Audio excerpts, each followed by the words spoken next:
after the game, I'd sent a group text to the defense. It was only 7 words, but it was really all I needed to say. I said to them, that was a warrior effort and one that was called from the heart. And I thought that was just a really cool example of that, of people battling through injury and illness. And you guys saw just different combinations of people there late in the second half. And so that shows a true warrior. You get back up.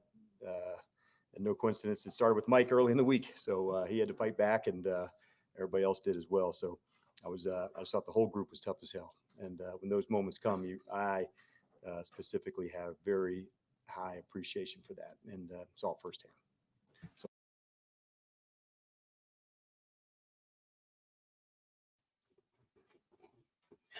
Welcome, everyone, to another episode of Craven Cowboys. Thank you, everyone, for joining me today. Yes, shout out to Nisi, Jameson Taylor, Confident Cowboys fan, everybody in the chat. Thank you for joining me today. And yes, I am actually just a little bit early, live early today. It's my day off today. And I was really, work, as you guys know, if you're following me, the volume is up at the post office. So it's been kind of busy. So, on my day off, I just kind of want to come through early with my show, just kind of get my thoughts on the Eagles game this Sunday. And, really just give my thoughts on how the guys played. The defense definitely showed up big. Of course, the offense showed up. It wasn't exactly a clean game as we wanted, but hey, they came out and dominated. And just a very, definitely a team, orderly fashion. I'm saying the play calling was on point, obviously, on both sides of the ball. And even special teams, you saw Brandon Aubrey, just really showing up big, in major cases. So, definitely good to see that from our guys. But, before we jump too far into the content, if you guys could just do me a favor, hit the like button, hit the share button, hit the subscribe. If you're not subscribed to the channel, make sure you hit that button. That way you know when I'm going live. If you're listening on Twitter, hit the retweet button, hit the like button. You never know who's listening. I'm an up and coming Cowboys content creator. Just kind of trying to get my voice out there. Just give my thoughts and trying to kind of get out of my shell. Kind of getting used to speaking publicly. And like I said, thank you for everybody in the chat just spending the time with me today. And I'm not gonna hold you guys too long. Like I said, just want to kind of give my thoughts and just kind of, like I said, just, kind of go from there. But as you guys heard in this opening clip from Dan Quinn, and I was kind of listening to his press conference and really just, hearing how he referenced, we all know about Mike McCarthy going through a surgery he had for appendicitis. We also know about Micah, he was fighting an illness through the week. And we also heard Dak mention that he was, he had a stomach virus also he was going through. And really just within this past month, I think it was Dorrance Armstrong, I think Dante Fowler as well, was dealing with, illnesses earlier in the month. So just know these guys have been battling these kind of things off field and still able to, bring that, aggressiveness, on field, things like that. It's very good to see. Like I said, thanks. Yeah, Nisi, shout out, like you said, shout out that text message you sent to the team after the game. I just give, just constantly reminding the guys of the confidence in them and just how well they played. And the way the defense showed up, like, and this for me, this game was kind of reminiscent of the Vikings game from last year, or just having a complete game, offense showing up, defense showing up, and really just putting on the showing, as far as play calling and really just dialing it up. I know last year, we did still have Kellen Moore at the time, but just seeing the cohesiveness of the team coming together and just being able to, being able to execute on all 4 possessions in the first half, being able to score. I'm saying whether it be a field goal, whether it being a touchdown, and we're seeing that, pretty often in these past few weeks.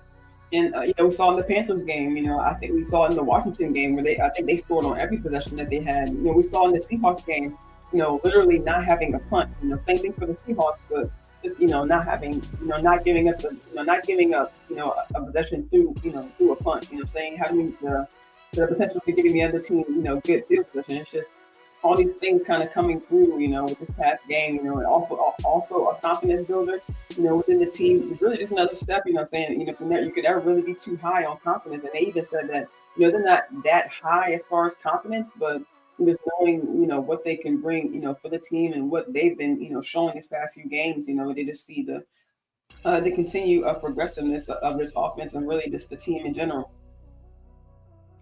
Yeah, you see that, and you see, yeah, and it's crazy, like, and it's wild because first of all, they played each other before, so AJ Brown should be familiar with Gilmore, and then and even last game, Cowboys, had their record of being able to keep wide receivers and rushers under 100 yards, and AJ Brown himself was on that, that I think it was a 6-7 game tear where he had 100, I think 150 yards, in a 6 game, I think, streak, and we were actually able to break that record. So I'm not really sure why he, was calling Gilmore old because he had that matchup before. So, you figured he would learn from the first matchup, but even, and actually rewatching the game back, yeah, we did, be able to actually say everything in hindsight.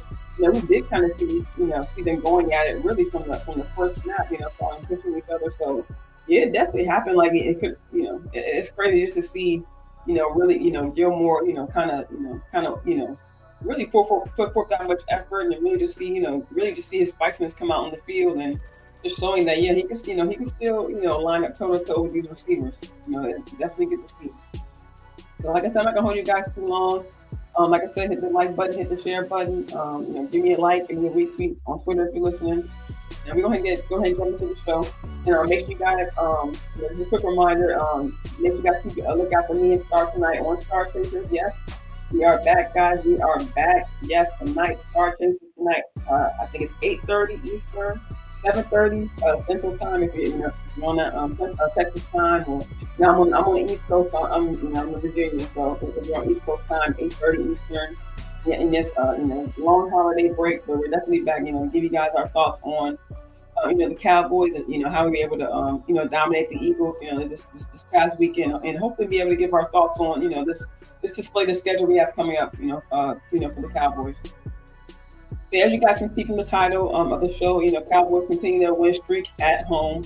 And I just just over these past couple of days, although I've been busy with work and things like that, but when I am able to get home and get the time, just kind of intake all the information that that we've been getting from the Cowboys and different podcasts, different radio shows, different other content creators out there, and before any further thoughts to all the content creators that were down in Dallas this past weekend for the game. I really, really wish that this was one of the games I would have picked to go to this year. I was really, actually really hyped up to go to the Niners game. So that was one of the games that I picked. And also because my brother's a Niners fan. But, I really, this, and also because, with this being around, Christmas time, it probably would have kind of been hard for me to get off work. So that's honestly why it wasn't one of the games I picked. But just seeing the energy, just really exude from that group of creators down there. I just know it was crazy. Seeing them with Des Bryant, just seeing the whole, just seeing the whole movement just happen like in real time. What I'm saying? So it's just, really encouraging, really motivating, just seeing what kind of, what this kind of imprint they can have, not only on, the Cowboys team, but also just, it's broadening to really, the rest of the NFL, just in the personal corner, that they're, have, content creators for all 32 teams. So it's really amazing just to see how far, really just the connection of sports and, social media just really just kind of coming hand in hand, really to, offer even more, even more better content. So yeah, let me go ahead and moving forward with my show. And just like Danny kind of mentioned at the beginning of the show, just the team really showing resiliency, not only on the field, but off the field as well. We know about McCarthy having the surgery, the coordinators having to step up in his place, what I'm saying, while he was out, giving the press conferences, giving the updates. We saw Schottenheimer on the Mike McCarthy show, just constantly, keeping us up to date on what's going on, with Mike McCarthy, with Patella. And also, with the team as well. So we know that, McCarthy coming back, they had a huge welcome for him. Tony Pollard said that they played, many men, shout out to 50 Cent. That's one of the songs, that's one of the albums really that, with me growing up, that was definitely one of the staple albums. Shout out to, shout out to 50 Cent. That's definitely one of my favorite albums, like for real. So just knowing that, number one, they're playing that with Mike McCarthy coming back in the room, and he just has this connection with the locker room that you could just imagine just a big smile on his face walking back into because they said they were Schottenheimer said they were walking into the meeting, playing the song, and they gave Mark McCarthy a big embrace, a big celebration as he walked back into the facility. So you could just really not just tell, but also just kind of feel that the culture of this room, not to be about football. It's kind of about, about love, about family, about, brotherhood, about appreciating, the guy next to you, knowing what they're going to offer you and offer the team. You know what I mean? So it's just good to see that, number one, that not only he's had this kind of imprint on the locker room, but really just this kind of imprint on the organization. You know what I'm saying? And I think that also kind of gave motivation for the rest of the guys that may have been going through other things. Like we saw Micah. He said he was, he woke up with flu symptoms. Like I mentioned with the other guys, having dealing with illnesses for the in previous weeks. So just them just showing resiliency, like I said, not just on the field but off the field, and really just wanted to be a part of that locker room. I don't know if you guys have seen Sounds of the Sidelines yet, but we've seen Trey Diggs, Leighton Vander Esch, seeing Demarion Overshown on the sideline. I can't lie to you guys, that was amazing.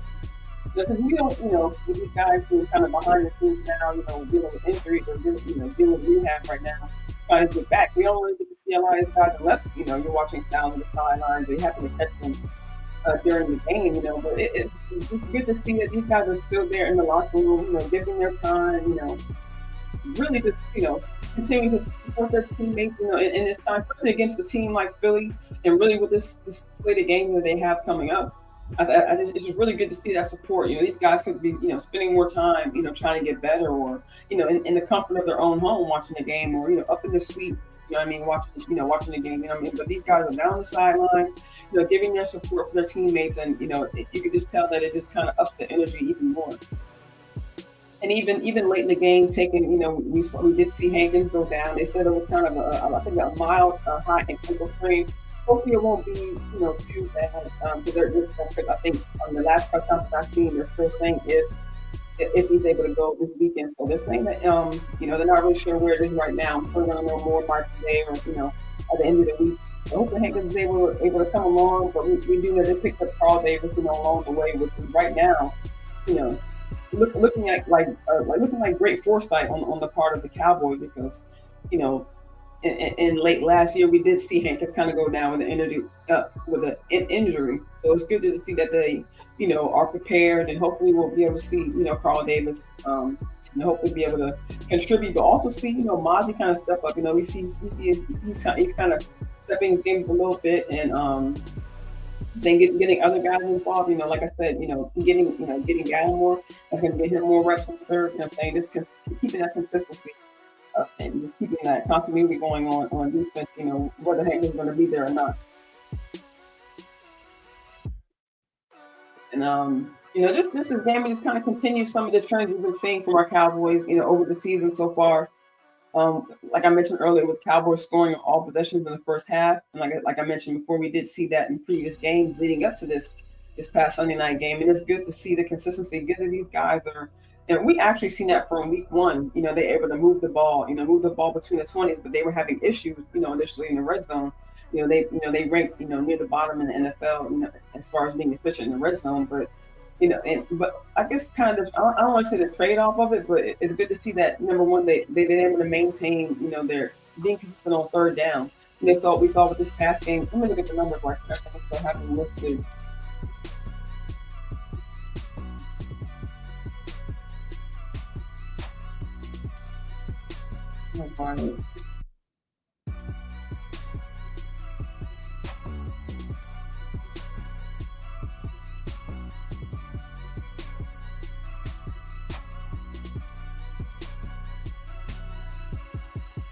Yes, in this past game, we were 9 for 16 on third down. So granted, that is over, technically over 50%, being efficient on third down. I'm saying that that's definitely not exactly where we want to be, but we are 1 for 1 on fourth down, so we are able to, and we see that Mike McCarthy has no problem, going forward on fourth down, and actually, loves seeing those situations, because I think it kind of, and these guys, I think, are used to that. These guys are used to the situations where, they want to test those limits. They want to, push, really kind of push the envelope of this offense. We see it finally, it's been finally opened up. We're just seeing that it's the way that Mike McCarthy is able to utilize the different guys. Like I said, they found their identity. It's about being, your playmakers involved. And Shotty mentions this a lot. That it's always about, who you're lining up against. It does. it is down to the details as far as who you're going up against. So as far as the opponent.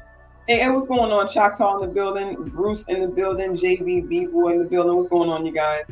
Definitely good to see my family in the building. Hey, appreciate you guys for joining me. Yeah, that's right. Yeah, the run game is definitely getting going. JV, B-Boy in the building. What's up, fam? How you doing? Yeah, just talking about, just giving my thoughts on the Eagles game this past Sunday. It's finally my day off. I've been able to kind of put some slides together for you guys. But yeah, just kind of going with my show. Another trend that we're kind of continuing on is the Cowboys on a 5-game winning streak. The last loss to the Eagles, and also just solidified the 15-game win streak at home, and just kind of being able to that really could entail a lot. Saying playing at home, could mean number one, rest. These guys are able to sleep in their own bed at home. They're able to, I'm not gonna say have a little bit more freedom, but they're able to have that family time, and that and Mike McCarthy mentions in his presser that if it's not going well at home, it's not going to go well at work, and we all know that. I'm sure from personal experience, if you're not and vice versa. And sometimes if things at work is bad, you can sometimes bring that home, and if things are bad at home, you sometimes bring that to work. Sometimes you just can't help that. So it's good that Mike McCarthy just kind of takes not just these guys physical health into account, but he also takes their mental health into account as well. We see that he cares a lot about his squad. That he's able to kind of give them what they need. When they have they had a couple extra days to be able to rest after during this 10-game span after the last Thursday night game. So it's just good that these guys are able to feel comfortable, feel good in this environment. In his press conference, I'm not gonna get too far ahead, but he mentions in his press conference that the most important thing to protect, for the team is the locker room, because they are affected by social media, by fans talking. They're affected by media giving their opinion, like whether we remember or not, that these guys are human.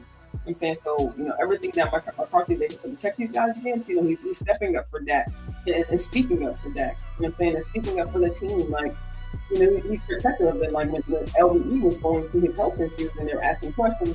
You can see, Mike say, hey, we're not going to talk about that, or hey, we're going to give these time. We're going to give these guys time, to go through these situations. Like any human being would want to go through these situations. You know what I mean? So it's good to see that Michael McCarthy is keeping that human element, as part of his program that he's kind of instilling into the franchise.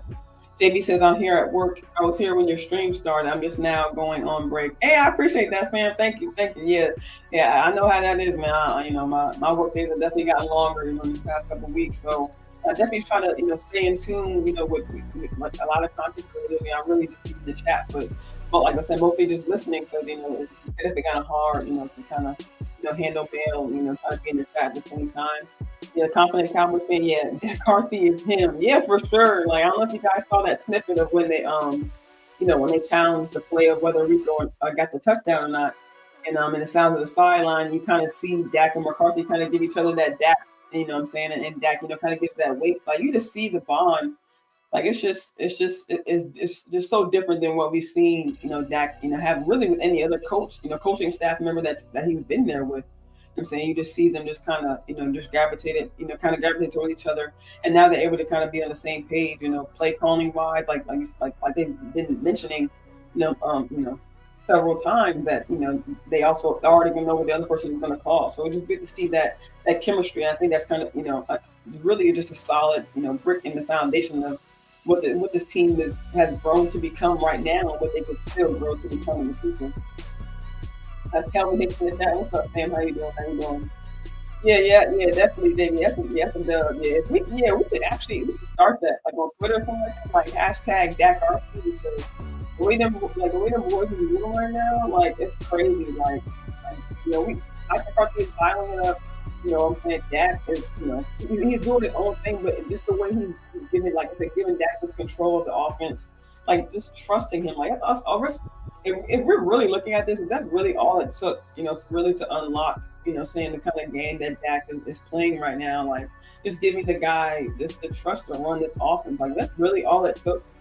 I'm sure some of us fans were thinking that, but I can only imagine, at this point, really what it was Stephen Jones thinking right now, or what Jerry Jones thinking right now. You know what I'm saying? Or maybe what other staff members who have been there for the whole 8 years that Dak Prescott has been at the organization. Like, you know, we all like, and everyone's been saying like Dak has always been there. He's been there for 8 years. Why is it different? This, that, and the third. But it's crazy to see that just giving him, you know, the free reign to be who he is and the kind of player that he, you know, wants to be. You know, not necessarily mobile all the time, but he can offer that threat.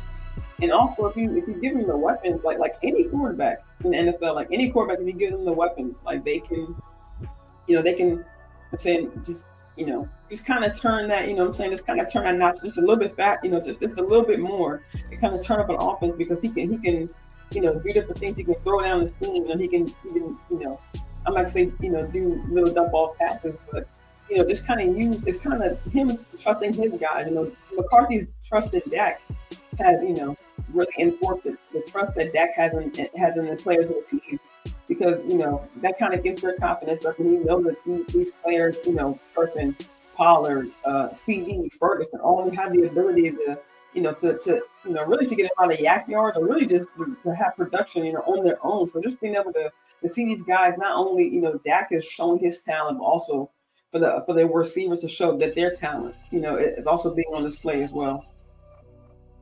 Yeah, JB. Yeah. I'm so glad that the Cowboys finally have a competent coaching staff. And shout out to Big Game James. I just saw he dropped the video.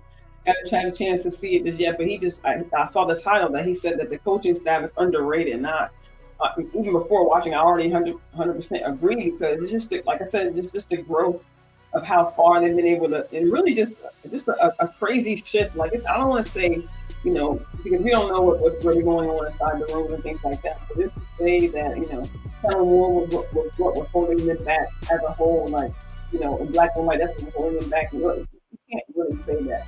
Then there's a lot of other factors that go into that. But just to see that the removal of this one guy, you know, has this effect on the coaching staff, on the players as well, the mentality. And these guys are happy to go to work. You know, they're, you know, and I watched Big Game James the other day. Like he said, it's very different. Like, these guys are hugging each other. They're like, and you can tell the energy of the room is different. They seem happier. Like you know how it's different. Like, where, you know, you're happy to go to work, but if you're not happy to go to work, you know, you're not going to give your best effort. You know what I'm saying? And I'm sure could be the story for a lot of organizations around the league, where they don't like, you know, players may not like where they're playing, or may not like, you know, the play calling. Like we see, you know, Barkley in New York.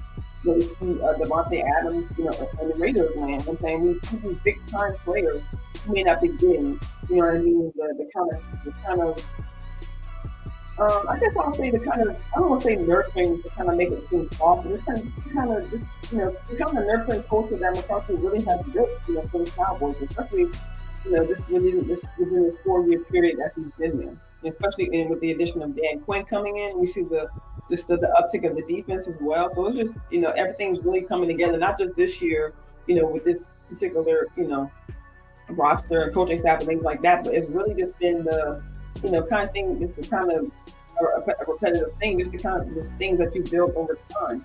And McCarthy needed time to build this program within the organization, or else, you know, nothing like this happens overnight. It takes time to be able to go into an organization and, number one, change the culture, and then like everyone was saying, to get everyone to believe in that. Jamie says, also acknowledge the in-game adjustments McCarthy makes. Garrett never made in-game adjustments. Yeah, 100%. And Quinn as well. And we see Quinn finally, you know, jumping on to, you know, to make sure that he's making adjustments within the game, like we saw with the Seahawks. You know, and I'm sure that made a grave difference in how that game, you know, either the outcome of that game. I'm saying if DK was still able to, you know, make those kind of plays on Bland or anybody who's on him, you know, for him to be held under 50 yards, 26 yards in a whole half of football, you know what I mean? Then we see, you know, excuse me, guys. We saw Gilmore turn up, you know, this past game, a game against AJ Brown, like we were talking about earlier. And say, you know, he's a former defensive player of the year, like something, you know, some of that you don't lose. And for him to have that fire kind of lit underneath him, something is pretty wild. You know what I'm saying?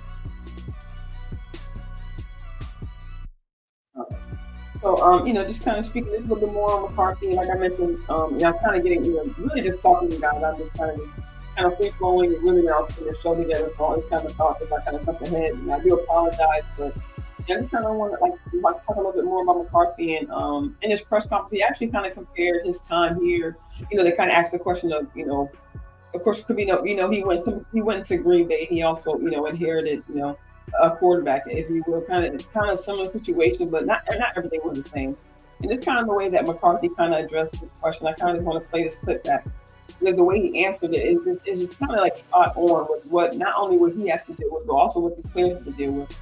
With this, being the Cowboys, being that kind of spotlight, kind of being here in that environment, like this, we know that it's different. We know that this, the media, in itself is like just a whole, different world. So we know that these guys don't have it, like any other player in the league. We know that it's different. So let me just play this clip back for you guys really quick and just kind of give you, let you hear what McCarthy had to say about it.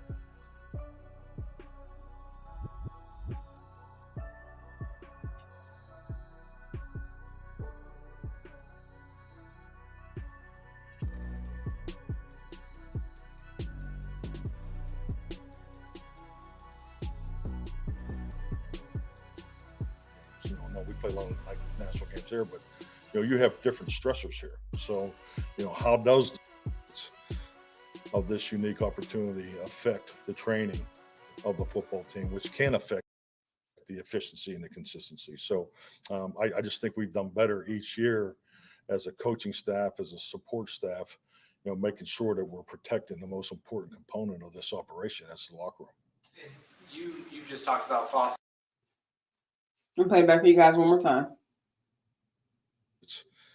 And another thing that's totally different here than my last opportunity was the travel, the night games, the national games. No, we play a lot of night national games here, but you have different stressors here. So how does the stressors of this unique opportunity affect the training of the football team, which can affect the efficiency and the consistency? So I just think we've done better each year as a coaching staff, as a support staff, making sure that we're protecting the most important component of this operation. That's the locker room. All right, yes. Well, you just heard McCarthy say, like I mentioned earlier about him trying to protect the locker room. He's trying to make sure that he keeps that human element. It's kind of a part of his program. Like, just remember that these guys do see what's going on social media. They do hear what's going on, and really can't act like they don't. You know what I mean? So just him kind of trying to protect that mental side. That him trying to just kind of remind these guys that that's not what matters. You know what I'm saying? But at the same time, also trying to hold off.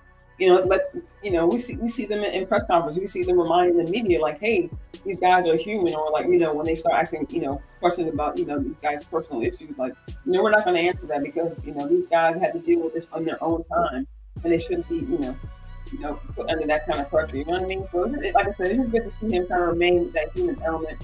And like I mentioned, I don't know if you guys pay attention to the press conferences or listen, but Schottenheimer and Quinn as well just kind of sung, McCarthy's praises. Of course they spent, a lot of time with each other. They coached with each other. We know that Schottenheimer was with McCarthy before when they were both with the Chiefs, and I think also Coach Solari too.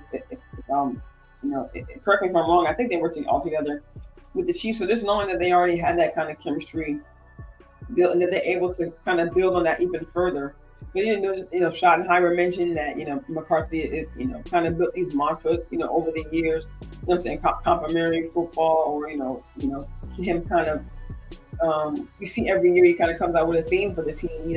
Even this past year, Carpe Omnia. So it's just get that he kind of gives these guys something that kind of something to look at, a morale boost, if you will. You know what I'm saying? We see the empty frame outside of the right there in the center hall, walking into the facility. So it's just good to see that, he's constantly thinking about these guys, and really just to kind of keep them game ready, but at the same time, keeping them, prepared for off the field situations as well.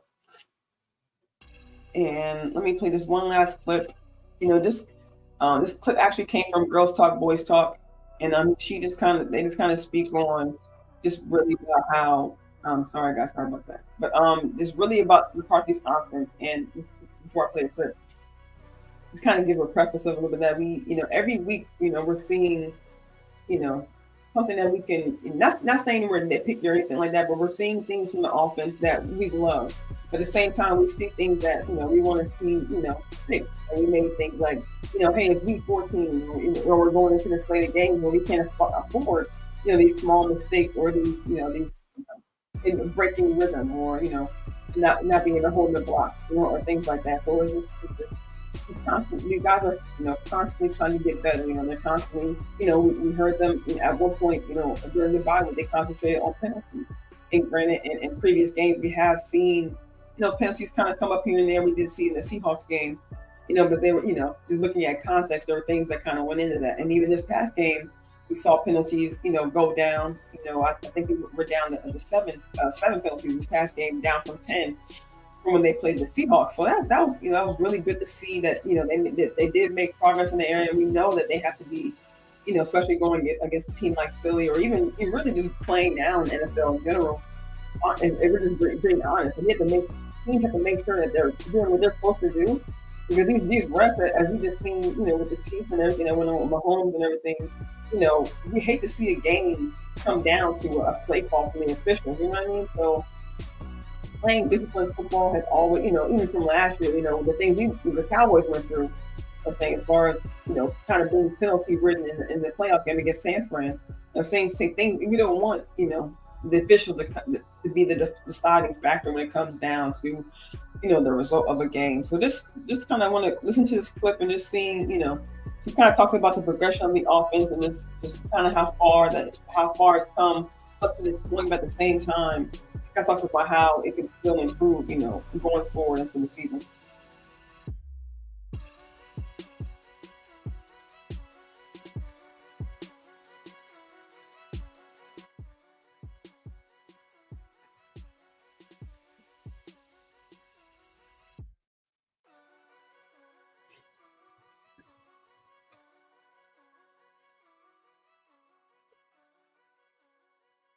Starts from the O-line, and we talk about this a lot.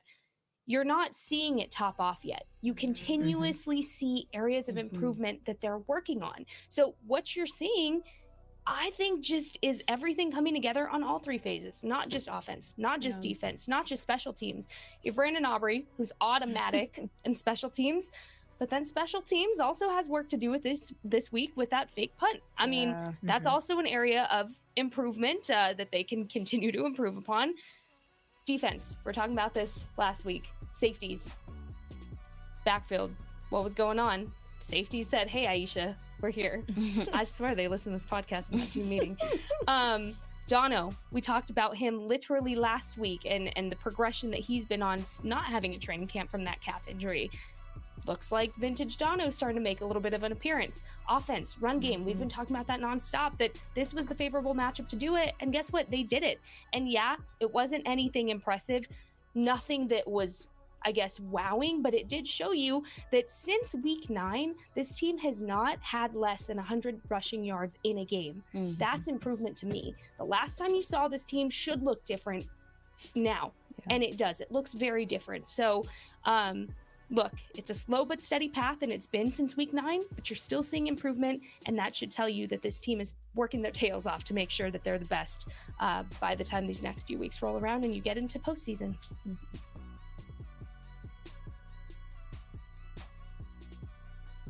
All right, y'all. So yes, as you just heard, shout out to Jess Navarez of Girls Talk, Boys Talk. You just heard her say about these guys constantly make progression through the season. Like even if you just see something they have to work on, like even earlier in the season, we saw McCarthy adjust the offense to where he got Brandon Cooks more involved, or with the run game. Brandon at the same time, shout out to Jeff Blasco was able to come back and kind of look at these guys' strengths and kind of organize the run game. But this is a little bit better because him being the run game coach. But it's just it's just good to see that McCarthy is able to just, I don't think take criticism, but able to look at the things that kind of stick out, that the things that don't work, kind of take them away, and then things that do work, just kind of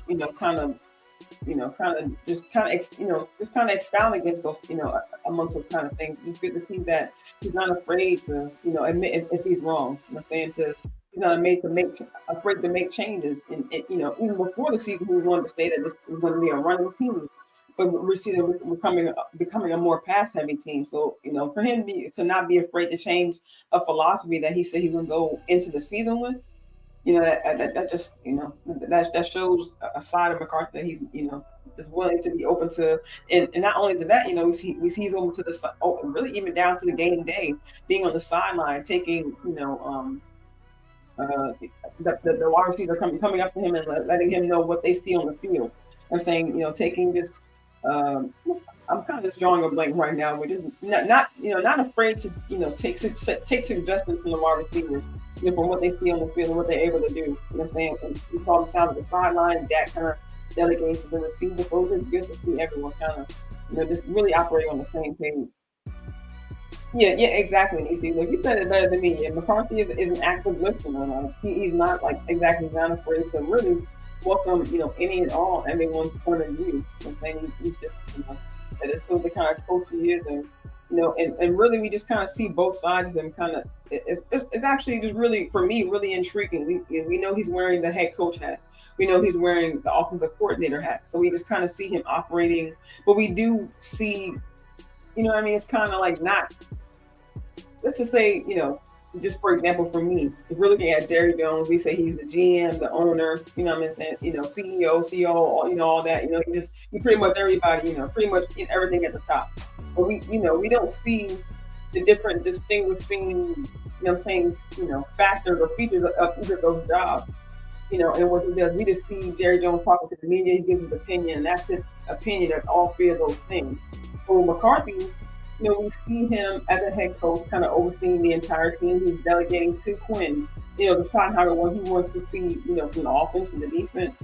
Like they asked him in the press conference if he would attack the defense, how, the strengths, the weaknesses, having the across the hall, letting them know what they can improve on. And that also, opens up communication for both sides of the ball and even special teams as well. But just seeing that McCarthy is able to just kind of, connect both sides of the ball, and just knowing that that helps to improve, this team's, goal. And at the same time, actually get back to my other point, as far as him being the coordinator.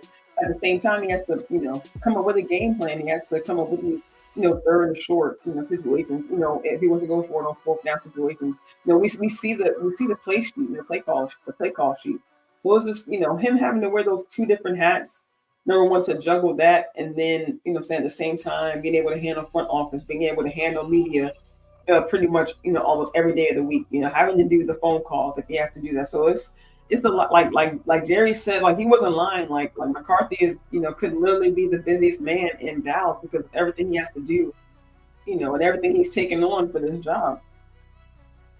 Yeah, Jamie said, I love that McCarthy treats the players as people and takes their feedback seriously. Yeah, exactly. And that makes the players want to be more involved. Like you could have, players who don't feel like they're, like the Dallas Cowboys, they say the voice matters.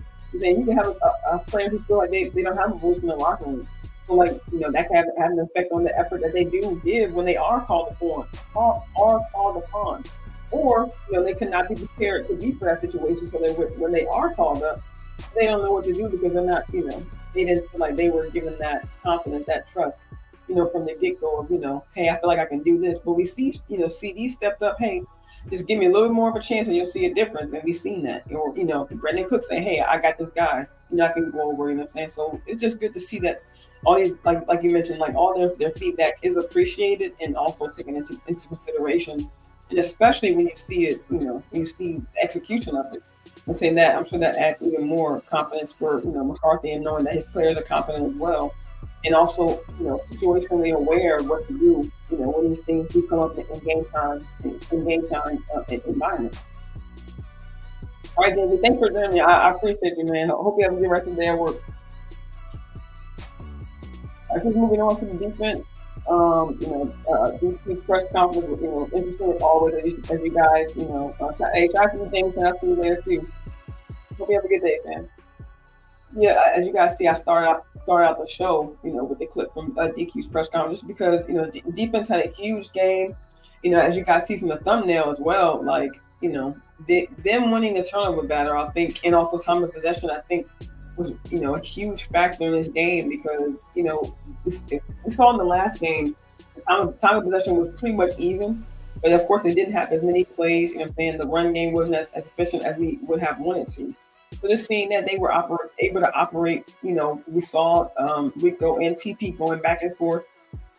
As I say, sharing touches, but we did see them, almost equally in the game. We almost kind of returned to that, that two-back tandem a little bit. You know what I'm saying? Even, I don't know if you guys listen to the sounds of the sideline. You heard Diggs say that, Rico was looking like, a little Zeke, out there. So it's just good to see that, they're not afraid, they're not afraid to, utilize both backs again, honestly, and early, saying we just see Rico kind of being installed earlier and earlier as the weeks have gone on. And we just see how much of a difference that makes for TP because we're seeing bigger plays. We're seeing more explosive plays. We're seeing them convert first down. We're seeing the yak yards. You know what I'm saying? So it's just amazing to see what the difference makes when I'm saying, because we see a lot of star running backs, but a lot of those star running backs are situations where they're the cowbell, the cowbell running back. And the more pressure is putting on them, so they're hauling. You see Derrick Henry, you see Saquon Barkley. You know what I'm saying? We see Josh Jacobs. You know what I mean? Having to be able to take on all those wrestlers. Yeah, they're damn good. When they're in their prime or when they're be able to get in between those gaps. But when it comes down to it, common sense of course says that they'll break down quicker. You know what I'm saying? Because they don't have that second back to back. Yeah, they may have a second back to come in, to have them catch their breath and things like that. But Schottenheimer just kind of mentions that it's just good to have a two back tandem. We're going to get into that a little bit later for the next slide. But it's good to have a two back tandem because it really just helps out. Rush your defense and then kind of get back to the defense side. I'm more of an offense girl, as you guys. I kind of mentioned when I first kind of started this channel, so I just all kind of gravitate towards that. But this defense being that we're, DQ kind of mentioned in the first conference that they've had a drought in 6 games, only had 1 fumble recovery. And we've seen in previous years where the defense has really been historical. They've, been able to, they've been leading in turnover pretty much since DQ got in the league. And so they've been leading in pressure. They've been able to hold opponents down, I think, under 20 points when Dak Prescott went out last year. So they've been able to do some historical things, so we haven't really been seeing that as of late, from our defense. And we're just kind of, just for a second there, just kind of getting nervous as to whether this defense can get back to what they were before. And how they started the season out, they were dominating teams, maybe even scoring points. Just a couple weeks ago, DeRon Bland, is continuing his pick 6 record, leading the league right now. So it's just good to, see these guys kind of get back into the swing of things. And like I said, we see the thumbnail. They had 3 fumble recoveries. They had, which is funny, 3 fumble recoveries in the last Eagles game, but they, recovered none of them. So, I guess, if you will, for the ball to bounce our way, but also for them to cause these fumbles. I think the last game was more of a, Eagles fumbling it or just, happenstance. Like, I think when the running back and A.J. Brown ran into each other, you said that would just happenstance. So I think Jalen Hurts had another fumble in the previous game, but that wasn't. But this past game was, Marquise Bell, stripping it out. Gilmore stripping the ball out. Donovan Wilson stripping the ball out. So it's just good to see that they're active, they're on top of it. And, as you see later on the slide, like DQ, kind of shouts them out in his press conference saying that he was most proud of the safety this week. Just the way they were able to step up. Even first, had a, I think was covering a wide receiver. I think that led to a 4th down stop, I believe. Hooker recovered a fumble. I think that Marquise Bell called. So it was just good to see everyone getting involved. And of course, that's a huge confidence for these guys, especially going into this later schedule.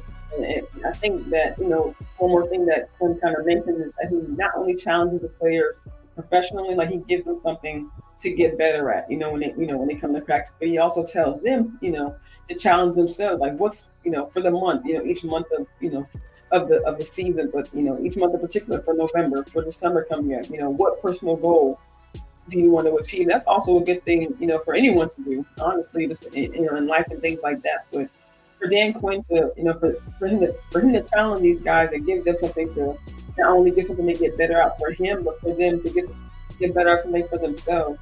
That kind of, makes them work harder and wants them to just kind of create more and just kind of dig deep, deep inside themselves and just see what they could, like what kind of plays they can make in big time moments. And we see a big time play like D-Law made, against the Seahawks. So we see, a big time 4th down play by Gilmore. I'm saying like what can these guys work on, to when you come to these big time moments, I'm saying, are you going to be that guy to be able to step up and change the game for us? Another thing I like, about this press conference and really in general is that Al Harris is getting, his credit as well. Now, even DQ said that he would be, somebody that he would consult if he was a DB in the league. I'm saying, trying to get his feet underneath them and what things, and we see, the progression and continued progression of Deron Bland, Trayvon Diggs. We see the secondary, Wanye Thomas, he's, explosive in his second year, and we see other guys, Damon Clark, Like, I know he's not a DB, but I'm sure Harris has an influence over that whole defensive side because, Harris has an influence on the offensive side, and these guys really work, really interchangeably and really work well together to where they're able to, talk with each other and give each other pointers or tips or then really just, of course, acting like a team and just, trying to, get better as a unit. And there's one clip I want to play from his press conference and how he talks about Gilmore. Of course, we know he's a veteran coming into this locker room, but specifically for the cornerbacks, and has really been able to, really just be able to. I'll let Dan Quinn talk about really just been him be able to get his expertise of how long he's been in the league, and telling these guys the ins and outs. Really, just like anybody else, like you're not going to get some of these things, from a coach that you would get from a player. I'm saying these players that have been in the game. And been hands-on and been able to tell you what you do in the situation, what to tell you when you go up, what to tell you to do when you go up against an AJ Brown or when you go up against a DK Metcalf. He'll be able to, give you those pointers. You know what I'm saying? Like I said, I just want to play this clip right quick.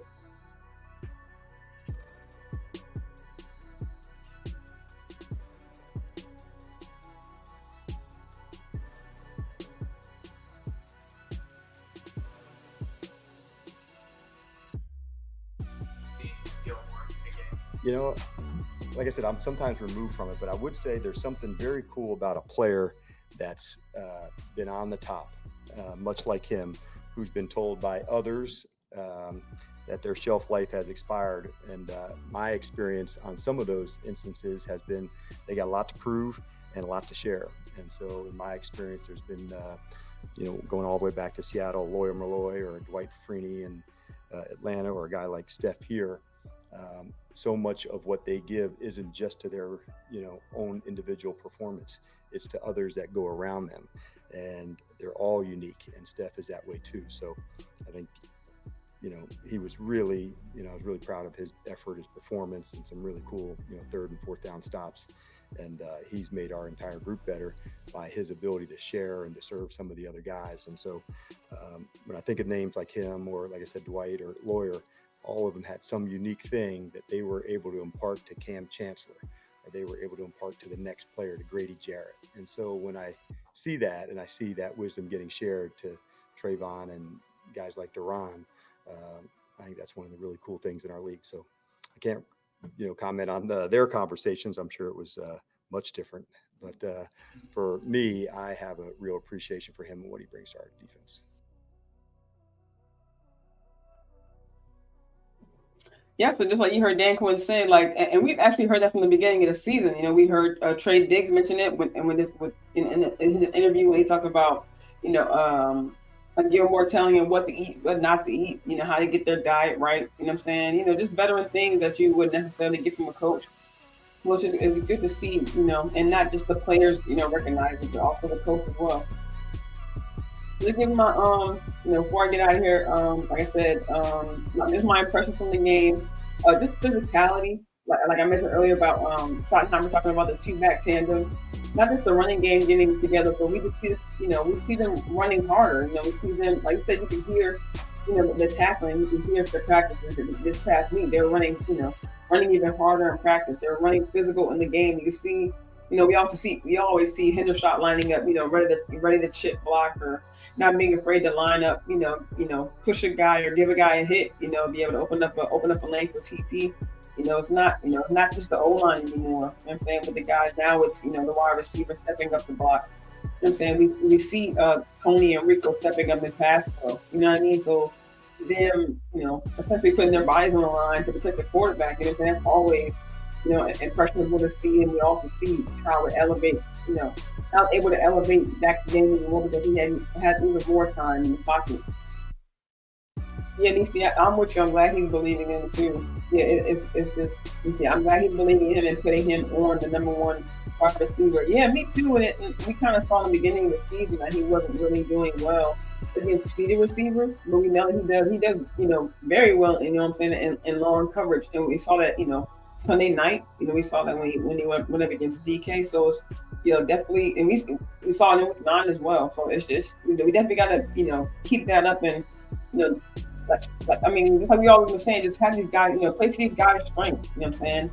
And that's his strength. Another impression I had that the Cowboys were 3 for 3 in the red zone. You know what I'm saying? Being able to move the ball and then also, even if you're not in the red zone, as you guys see the picture of Brandon Aubrey, or Butter Aubrey as they're calling him, just made his 30th consecutive field goal. Since 2015-20 for the Eagles, it's good to have a kicker who can go out there and, Mike McCarthy kind of mentioned this presser. He kind of put that pressure on Brandon Aubrey early. We saw him in the preseason game. We saw him in camp making those long kicks. I think it was in the Raiders game. He made that 50-yarder or 59-yarder. So that way when he does get to these big moments in the game, it could just seem like a chip shot to him. You know what I mean? And even McCarthy was saying just the way he was always consistent, the way his foot hit the ball. You know what I'm saying? And of course we know that it goes the distance. So it's good to see that he's, able to, also have, he's being considered for the Pro Bowl. You know what I'm saying? So, Pro Bowl voting. So I'm sure he's going to get it, NFC, special players of the week. You know what I'm saying? So it's just good to see, and they're saying, and he outscored the Eagles, like literally, Eagles didn't have an offensive touchdown. So, he literally outscored the Eagles offense. So just having really another weapon, if you will. We know we had Maher last year, and we saw what happened in the playoffs. Hopefully, and we have yet to see that, so we can't judge, Aubrey off what Maher did. But we can definitely be optimistic, especially with these long kicks. 45-yarder kicks, and just a little bit shorter, but that's usually about the average. Yardage of a field goal. So just knowing that, number one, he's continuing this streak, with this record in the NFL for his career, but he's also kind of another ace that we have in our back pocket. And even just like this last game, against the Seahawks, we did have a punter, and every now and then we would get to the field goal, score those 3 points against the Eagles or every possession. Of course, we love a touchdown better, so we get that if we aren't necessarily at the goal line or can't necessarily go for it, we're not that close. We do have a kicker that can go out there, and kind of add to our game. Definitely one thing I do want to see improve is that I did want to see us be a better team coming out in the third quarter still, offensively and defensively. I think we did do better in this game defensively, of course, coming out in the second half, being able to hold the Eagles to, I think it was, we did give them that stupid score, in the third quarter, but being able, like I said, they were able to hold the Eagles offense. But I'm just talking about, like, in general, being able to, the whole offense is out from coming out and striking on that first, or whether they had the ball first or not. Just trying to prevent offenses from scoring on that first initial drive. That's just something I want to see continue from this defense, and just seeing that if they are able to just be able to stop big plays. In the course of their run defense, still decent. Eagles had a little bit over 100 rushing yards, but I definitely want to see it down more in the 70s range, like we had against the Seahawks. I know, granted, the Seahawks didn't have Kenneth Gainwell. And actually, the Eagles, most of the Eagles' rushing yards, I think about 30 yards came from Jalen Hurts. So that's going to happen regardless. Like I said, it depends on the matchup and who you're going up against. But we know we see Josh Allen this coming week, so it's just something that we got to be mindful of. We know Josh Allen isn't afraid, to break that pocket, make the plays. They have James Cook over there, who now they're, of course, all of a sudden believing in more and putting the ball in his hand more. we know they have the receivers, over there. The tight end just came back, this past week. So, we know they're going to have a passing game, period. But as far as, they're going to have a run game as well. They've never really been a run-heavy team. But just knowing that they, now, like I said, now they're trusting James up a little bit more. And he's making those, whether it's a pass or a run, and he can get those, he can get out the backfield. He's a little bit tricky. So that's when he's not going to say he's like a speedster or anything like that, but he's definitely going to definitely have to play contain, be able to keep him from making big plays. Yeah, Nisi says we all know Mike is going to have him do a 65-yard attempt just for giggles. Yeah, for real. Like I think the longest we've seen is 59 yards or 60, 61 yards. You know what I'm saying? So I won't be surprised if to see anything further, but don't want to put too much stress on his legs. But he's definitely putting it in. He's definitely putting in the work for us, and that's always good to see. Yeah, that's pretty much my fun, you guys. I really appreciate you guys. If you guys are watching all the way to the show, thank you so much for hanging with me to the end. I just really wanted to get this content out, before this evening, before my show would start. And think about, just kind of wanted to get my own thoughts out there and just kind of, it was just a lot to take away from this game. And just, I know we're not going to be able to cover everything, in the evening show for tonight. So I just kind of wanted to, my day off, I had some time. But thank you guys for joining me. Before you guys get out of here, make sure you guys hit the like button, the share button. Give me a retweet on Twitter if you're listening. Thank you guys for your time. Like I said, make sure you guys circle back tonight for me and Star. We're back tonight for Star Chasers, Girls Talk Ball. Just kind of give you a review, over the past few weeks, and of course the Eagles game, of course, mainly, and just kind of give our our thoughts on really what we think of where the Cowboys are going.